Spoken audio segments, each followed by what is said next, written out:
Hey everybody, one more week down.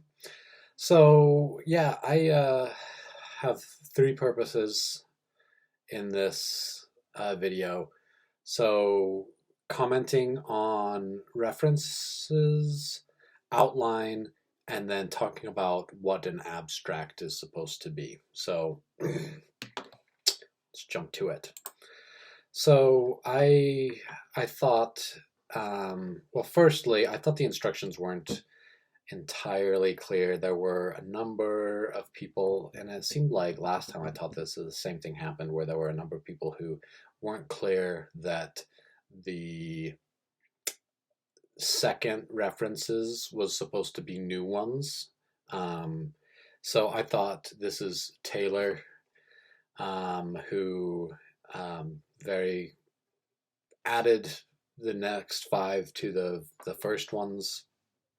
Um, there are there's a number of things that people got kind of consistently wrong. Not consistently wrong, but that I saw as common mistakes that people made with APA formatting. I'm trying to say, I thought Taylor had one in here. Yeah, some uh, capitalization where APA doesn't actually do the titles of it aren't capitalized. Um, and then there are no quote marks, which there are actually most of these are done right. And then italics on um, journals or other things. So yeah, it's amazing how references list that looks right on can just be like, wow, that's awesome. Um, so yeah, that's what you should shoot for, is having a nicely formatted, thorough reference list. Justin, I thought, did a good job on the outline. I didn't need to have like super in-depth information, but just like enough to have a really solid idea of what each of these are going to be about. Having a topic, especially where the opposing views can shine through, I think is really important, because having the purpose of this essay is to have an interesting idea that, and in that, so that sounds really simple, but there are two reasons why students fall short of that. Is number one, if it's too straightforward, if it's like, this thing is good, and nobody is going to argue about that. It's like, yeah, that thing is obviously good. Um, that's not going to be very interesting, because it's not like a two-sided, like, this thing is good for the most part, except for it's dangerous in certain ways. Then people would be like, well, wait a second, is it good in those other ways? Or is it dangerous? And there's going to be room for disagreement. Not everybody is going to agree with it. So it's got to be something where there's capable of disagreement.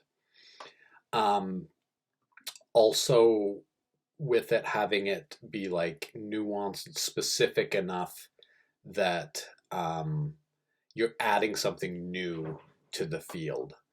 Um, so if you're finding that your essay is just a lot of summary, that's a sign that you're going to get to the end and it's going to be like, yeah, this one is not as dangerous as just the really lopsided, like not having any opposing view. Because you can have like a really thorough summary that is like mind blowing for people. Um, but more often than not, you want to have, what does this mean? What is the so what behind this? Like, what are you adding to this conversation? Um, so that's what you should be aiming for in this essay, generally speaking. Okay, so quick about abstracts. This is the abstract for draft 1.3 of my dissertation. Abstract, a concise, powerful distillation of this 3-year project, a single paragraph or two reduced from several hundred paragraphs of data. So this is basically what an abstract is. It's very condensed from the big picture. So what an abstract isn't, an abstract is not an introduction. So if you find yourself having like a hook and like a playful overview, that is not an abstract. An abstract is very cut and dry. This is, I'll show you the abstract from my version 2.1. During fall 2016 and spring 2017 semesters, I taught 2 second-year composition courses built around essays that required students to engage with communities outside the classroom. Because these classes were at 2 separate institutions, ISU and CWI, using 2 separate modalities, face-to-face and online, this dissertation is able to assess service learning in relation to online writing instruction and transfer of learning in a broader context. This project indicates that this is indicates, aka argue. There is an argument happening here.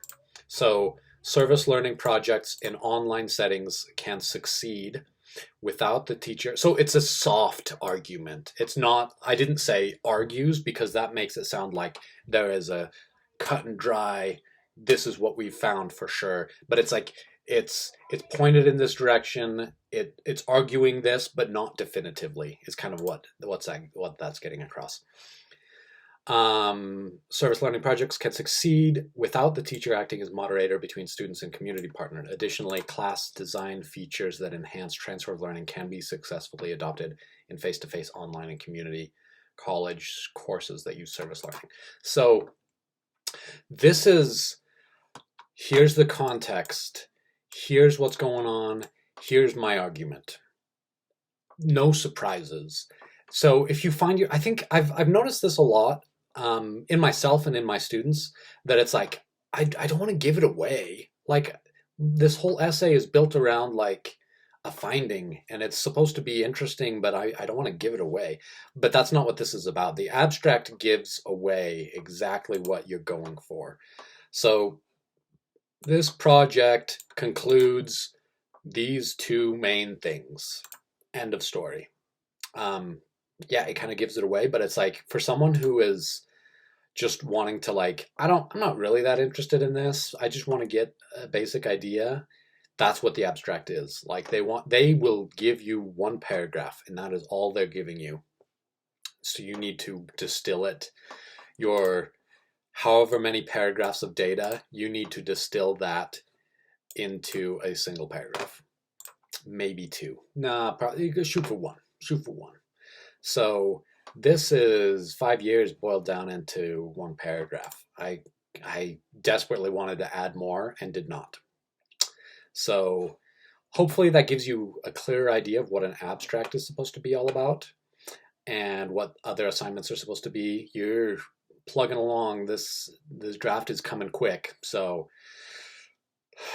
yeah, good luck. I'll shoot me emails with any questions you have, and I will talk to you guys later. If you do your abstract last, you can see I was quite far into my project before I had a serious abstract. So I had written all of the chapters before I did the 2.1 abstract. Okay, talk to you guys later.